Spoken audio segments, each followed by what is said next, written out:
Hi, I'm Lara with Rethunk Junk by Lara. This is a 2-minute tutorial on dry brushing. It's fabulous.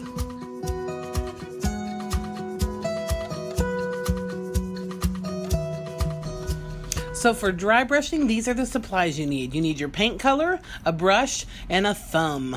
I love using my thumb for hardware. I'll show you that. So first we're starting with some old iron grates, painted one in the putty color of our paint line. And now we're gonna dry brush. A little bit of cotton paint, rub off the extra, and just swipe it across so you see all the architecture. Look how fabulous that is.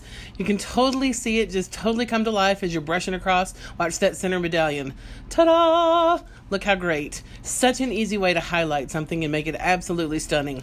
Here we're going to show you on a picture frame. Same thing, put the paint on the brush, wipe off all the extra, swipe it across, and look at the architecture just totally come to life. You see all the little nooks and crannies. It's a beautiful, beautiful option.